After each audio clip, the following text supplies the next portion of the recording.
બાકી ગાય એને ગળું કહેવાય, નકર ડોક કહેવાય, અને કોઈક મરડી નાખે તો બોશી કહેવાય. વસ્તુ એની જ છે, તમે ઉપયોગ કરો એના ઉપર આધાર. હમણાં એક છોકરાને અને પપ્પાએ પૂછ્યું, પપ્પાએ કે બેટા, એ પાછો મારી સ્કૂલનો વિદ્યાર્થી હતો, 7મું ભણતો હતો. એ કે બેટા તું માયાભાઈની સ્કૂલમાં ભણે છો તો એક પ્રશ્ન પૂછો ને પપ્પા, કે આ માખી ઉડે છે. સાહેબ અમારા આપણે ગામડામાં એક રિવાજ હતો, જેના ઘરે માખ્યું ન હોય ને એના ઘરે મહેમાન ન આવતો. માખીને રહાવાળ કહેતા હતા. અને માખ્યું એની જ ઘરે હોય જેની ઘરે દૂધાણા હોય, જેની ઘરે સાસુ ફેરાતી હોય, ત્યાં બહુ માખ્યું હોય. અરે મહેમાન આવે અને આમ ઓસરીની કોરે નેવું હોય ને, એ નેવા પાસે આડી હોય, આડી પાસે રવાઈ બાંધેલી હોય. આ તો તમે જેને ન જોયું એને નહીં લાગે કાંઈ, પણ રવાઈ બાંધેલી હોય. મહેમાન આવી અને યોગેશભાઈ એ રવાઈ સામું જોવે, એ રવાઈ રીઢી હોય ને તો મહેમાન ખોટી થાય. એની પેલી ખબર પડી જાય કે ઘરમાં અહીંયા સાસ દૂધ હશે, અહીંયા ખોટી થવાય. બાકી હાવ કોરી પડી હોય રવાય અને માખી ન હોય. માખી જ્યાં દહીં હોય, દૂધ હોય, માખણ હોય, એ ઘરના વાડના હેરડીના ગોળ કાઢાવ્યા હોય, એના એમ કહેવાય ઘડા ભર્યા હોય, એને રહાવેળ કહેતા. એટલે આ ભાઈ ટૂંકમાં રહાવેળ વાળા જો ને, મારે એટલું કહેવા હાટું ઠેઠ ત્યાં જવું પડ્યું. બહુ સરસ વાત. એટલે માખ્યું બહુ હતી એના ઘરે. એટલે કીધું કે બેટા માખ્યું જેવું એટલી બધી ઉડે છે કે હા પપ્પા, તો એમાં કહી દેજો કે કઈ મેલ છે ને કઈ ફિમેલ છે, નર કેટલી કેટલી માદા કેટલી છે, ટૂંકમાં માખી કેટલી છે માખા કેટલા. હવે માખ્યું ઉડતું હોય એમાં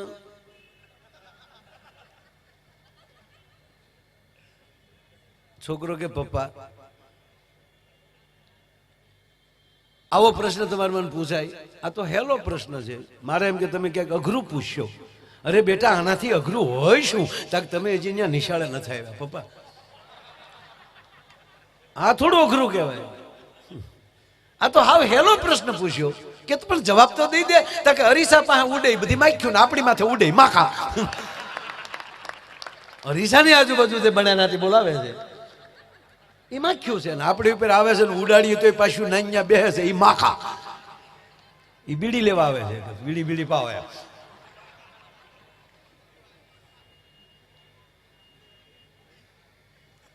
જીવન ઈશ્વરે આપણને મોજ કરવા આવ્યું છે ને આ તમે સાંભળજો, વર્તમાન પરિસ્થિતિ એવી છે કે 100 વર્ષ કેમ વયા જાય ને ખબર નહીં પડે. હકીકત અત્યારે દી કેમ વયો જાય ખબર નથી રહેતી, તો 100 વર્ષ વયા જતા વાર નહીં લાગે. એટલે કહું છું કે જીવન એવું જ જીવજો કે તમારી આ ઉંમરની યાદી તમારી મહેફિલમાં ખોટ વર્તાય તોય ઘણું છે. આપણે ન હોય અને ત્યારે જ્યારે ખોટ વર્તાય. હમણાં એક જગ્યાએ મેં ખરેખર ગયા, ક્યાં ગયા આસ્થા ચેનલ, હા મેં બેઠો, હા એ મને આજે લેવા ઈ આવ્યા.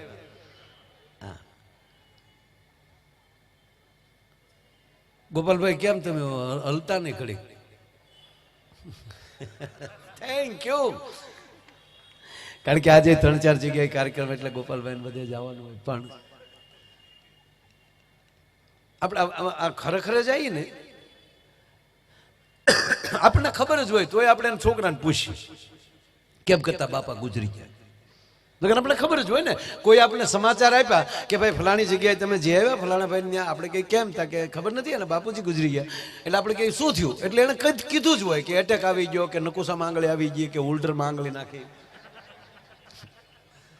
એ મૃત્યુનું કારણ તો ખબર પડી જ ગયું હોય, પણ છતાં આપણે ખરખરો કરવો પડે, ત્યાં જઈને આપણે પૂછવું પડે.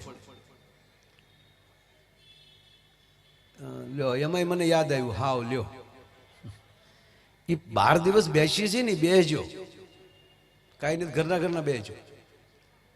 આ બેહણા કરીને જે ગોબો ઉપાડ્યો છો ને તો એ બિચારો ટ્રાફિકમાં અટવાઈ જાય. આપણે બેસી છીએ ને એનું કારણ આપણે તો 40મું ચાલી દી હોય એ ખરેખર શું છે કહું તમને, દાંત કરતા કરતા કેવું છે એ ખરેખર એવું છે.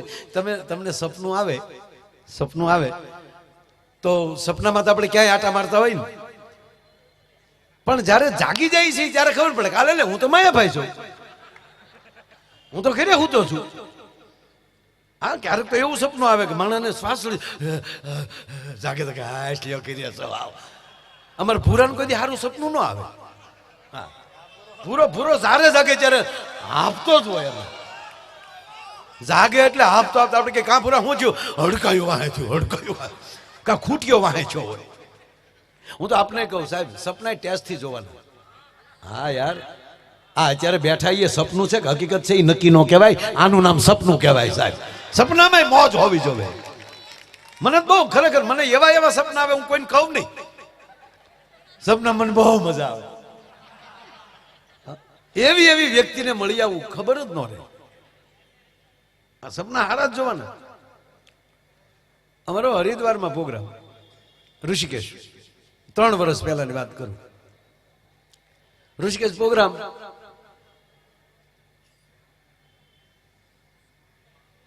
એ બાજુ હરિદ્વાર કે ઋષિકેશ હોય તો હું 2-3 દી અગાઉ જાઉં. એ બાને આપણે એટલા દિવસ ત્યાં રહેવાય. ટિકિટ તો અમારે લેવાની હોય નહીં. હમણાં ગંગાજીમાં ભાઈ હું ગયો ને નાયો ને તો ગંગાજીએ કીધું આ વખતે કોને ટિકિટ લીધી.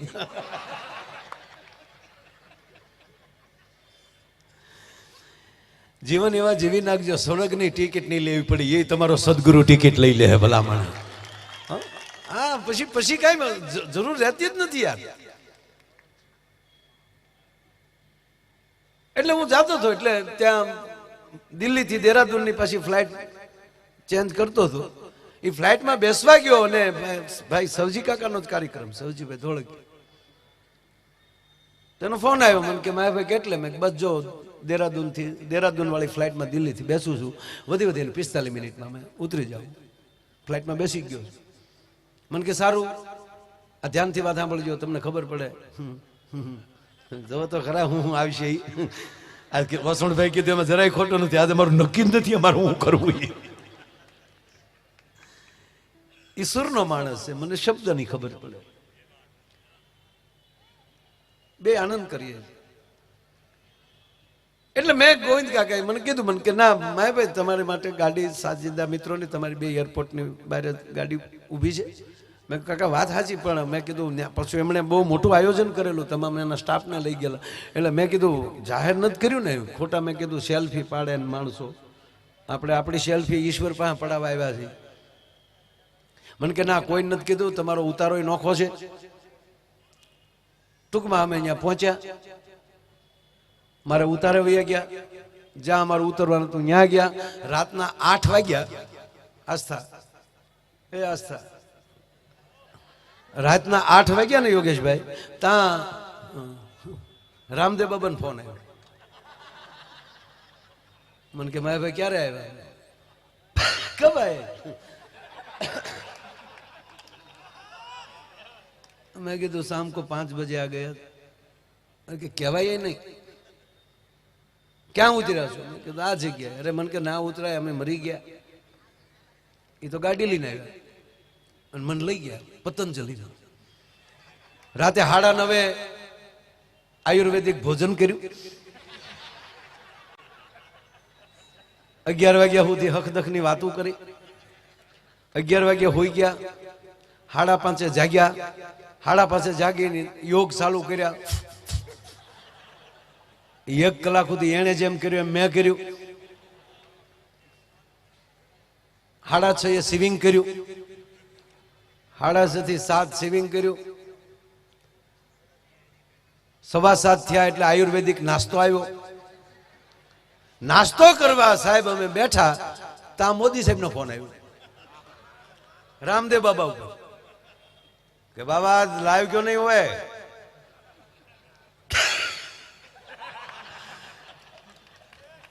आज मैंने देखा री रिकॉर्डिंग था, आप लाइव नहीं थे।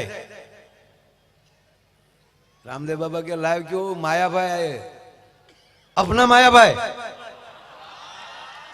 हाँ, आज हम दोनों साथ में अब क्या कर रहे हो? बस नाश्ता करने की तैयारी। अरे साथ में नाश्ता करेंगे, मैं आ रहा हूं। હવે વડાપ્રધાનને તો નીકળતા હું વાર લાગે, 45 મિનિટ થઈ ત્યાં સમાચાર આવ્યા કે એ દેહરાદૂન ઉતરી ગયા છે। 20 થી 25 મિનિટમાં સાહેબ પહોંચે છે। સાહેબ આ ફોન પૂરો થયો અને મારે જગાઈ ગયું।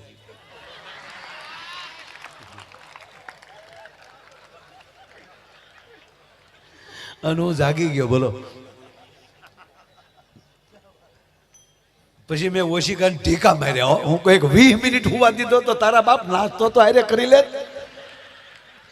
જીવન એવું રાખજો વાલા કે એમાં કોઈ દી તકલીફ ન પડે। આ સંસાર ખોટો કે સપનું ખોટું, આમાં કાંઈ હળવું જે નહીં રે। પણ બાપા જીવન નથી, એ જંજાળ જીવન છે જીવવા જેવું રે। મોજ મારે એવું, મોજ મારે એવું, મોજ મારે એવું રે।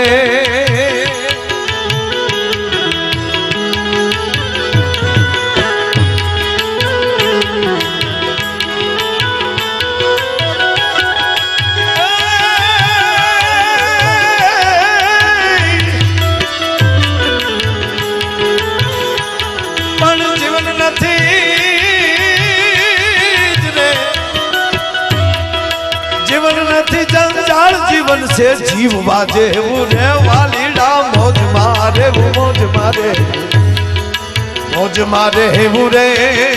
मौज मारे वो, मौज मारे वो, मौज मारे वो रे।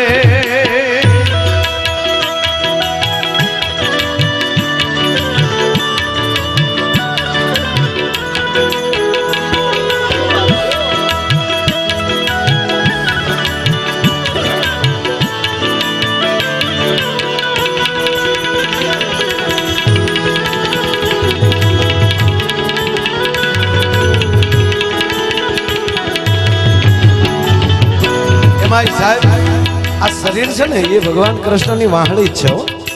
આપણું શરીર છે ને, તમે ક્યાં સૂર્ય વગાડવા માંગો છો? બસ તમે શું કરવા માંગો છો? આપણી તૈયારી હોય એવું ઈશ્વર આપે છે। અંદરથી ખાલી થઈ જાઓ બાપ, અને જીવનના છિદ્રોને ખુલ્લા મૂકી ગયો, પછી કૃષ્ણ એ વાહણી વગાડશે। ખુલ્લા મૂકી દેશો ને તો સાહેબ। એક જગ્યાએ લગ્ન હતા, લગ્નમાં ઢોલ ને શરણાઈ વાગતા હોય ને, એટલે શરણાઈ વાગતી હતી અને ઢોલ ધબધબાટી બોલતા હતા। એ ઢોલની ધબધબાટી બોલતી હતી, એમાં ઢોલને હરણાઈ વાતો મળ્યા કરવા।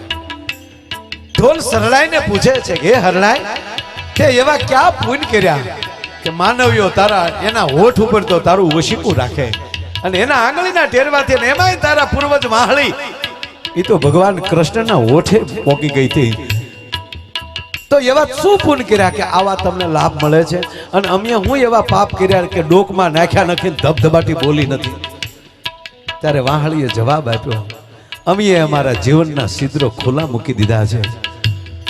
જેને જેવી ફૂંક મારવી એવી મારી લે, પણ એ ઢોલ તે તારા જીવનના બે પડ દબીને રાખ્યા છે ને, એટલે દુનિયા ખોલવા હાટું કરે છે કે આમાં હું છે, આમાં હું છે, આમાં હું છે। જેને જીવનના છિદ્રો ખુલ્લા મૂકી દીધા હોય, એટલે મને એક ગીત યાદ આવ્યું, એ રંગ મોર લડી વાતમાં વહેતી રહે,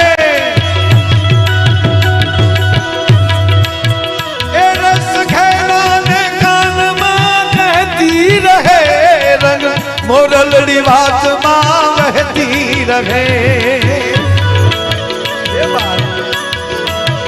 એ આજ મેળે મળેલ પાછા મળશે નહીં। એ વહી જાતા આ વેણ પાછા વળશે નહીં। પૂજ્ય મોરારી બાપુ કહે છે કે એવા વેણ કાઢો કોઈના દિલને ઠેસ વાગે। જોખી જોખી બોલવું, એ વહી જાતા આ વેણ પાછા વળશે નહીં। ઘણા કહે ને કે ભાઈ આ બોલી ગયા છો, માફી માંગો। અરે નીકળી ગયું સાહેબ, એ ક્યાંક સત્ય હશે જ। જો ગુજરાતી ભાષાની મજા જેવો સાહેબ, વહી જાતા આ વેણ પાછા વળશે નહીં। એનો શબ્દ એ વહી જાતા આ વેણ પાછા વળશે. નદીને વેણ કહેવામાં આવે, શબ્દને વેણ કહેવામાં આવે. એ નદી પાછી ફરતી નથી એકવાર નીકળી પછી. હે એ નહીં ઘડનારે, હે એ નહીં ઘડનારે, હે એ નહીં ઘડનારે સુરમાં જ બોલી ગલી મેળે મેળે, હે મેળે મેળે, હા હા મેળે મેળે રલડી હેલે ચડી. એ જી હેલે ચડીને રાગ રેલે ચડી, એવી હેલે ચડીને રાગ રેલે ચડી.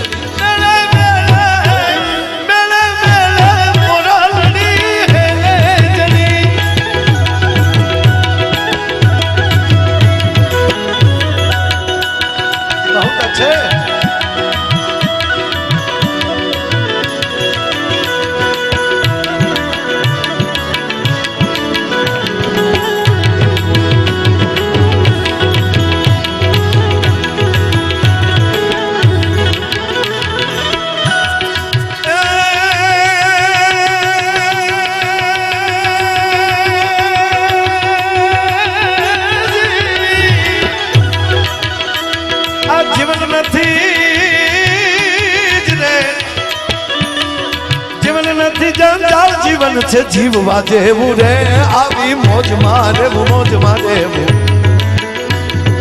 મોજ મારે રે વાલીડા, મોજ મારે મોજ મારે મોજ મારે રે, મોજ મારે મોજ મારે મોજ મારે. સંસાર ખોટો કે સપનું ખોટું, આમાં કાંઈ હળ હુજે નહીં. જાગીએ છે એ હકીકત હતી કે સૂતી વખતે સપનું આવ્યું એ હકીકત છે. અથવા તો એક બહુ ઝીણી વાત, હાવ શબ્દ પકડો છો એટલે મજા આવે. એક માણસને નીંદર આવી, એ સૂઈ ગયો, એને સપનું આવ્યું, સપનામાં એ પતંગિયું થઈ ગયું. હવે એ પતંગિયાને પછી નીંદર આવી, એ પતંગિયું સૂઈ ગયું, એને સપનું આવ્યું, એ સપનામાં માણા થઈ ગયો. આ વાત છે. આ સંસાર ખોટો કે સપનું ખોટું, એમાં કાંઈ હળ હુજે નહીં. પણ આવી લહેર ચડે લખ લાખ દરિયાની લૂંટતા રહેવું. આ જીવન નથી જંજાળ, જીવન છે જીવવા જેવું. ઘણા નથી કોઈને ઘીરે જાવ ને તો એ બસ એવી દુઃખની જ વાતો કરતા હોય. કરોડપતિ હોય ને તો એની ઘીરે જાવ તો દુઃખની જ વાતો. અમારા બાપા ગુલ્ફી વેચતા. હવે વાડીલાલ ખાને કે હજી તારે ખોખું જ ગોતવું છે. અમે એટલા વર્ષથી મુંબઈ આવ્યા પણ ફલાણા ભાઈએ અમને હેરાન બહુ કર્યા. કોઈ કોઈને હેરાન નથી કરતું, કોઈ કોઈની સફળતામાં કોલું કરતું નથી. પોતાને જ બધું કાર્ય કરવું પડે. આ લખો અહીંયા લખેલું છે. કોઈ તમને એમ કહેતો હોય કે અમે આમ કરો તો આમ થઈ જાય, નહીં. તો ભગવાન કૃષ્ણ જ અર્જુનને નો કહી દે કે લે હું તને દોરો બાંધ દઉં, તું હુઈ જા અને 21-11 કરી નાખજે, જા ઘરે જઈને હુઈ જા, તું જીતી ગયો. નહીં, તું ઊભો થા, તારે જ કરવું પડે. હું કેવલ માર્ગદર્શક બની શકું. અને માતાઓ બેઠા છો, મારી માવું બેઠ્યું છું. આખા ભારત વર્ષની જવાબદારી તમારી પાસે છે. આ દેશની સંસ્કૃતિની જવાબદારી આ માવુની છે. અમે પુરુષ જે છે એ તો મેહુલો છે. જવાબદારી ધરતીની છે કે કેવું પોદો ઉગાડવો એને. જે મેં પહેલા શરૂ કર્યું સબ્જેક્ટ રહેશે. આજ ધરતી માં છે, એની સંતુલનતા ન ગુમાવે. વરસાદ ગાંઠતો આવી શકે, આંધી આવી શકે, તુફાન આવી શકે, પણ ધરતી એની ધીરજ ન છોડી શકે. અને વિશ્વની કોઈ એવી યુનિવર્સિટી નથી સાહેબ કે 5 વર્ષનું બાળક જે કરે છે ને માં ઘરે, એવું જ્ઞાન કોઈ આ વિશ્વની યુનિવર્સિટી ના આપી શકે. અને એમાંય તે ગર્ભ સંસ્કાર જે આપી શકે છે એવું બીજું કોઈ ના આપી શકે. મૂળ સંસ્કાર ગર્ભ સંસ્કાર.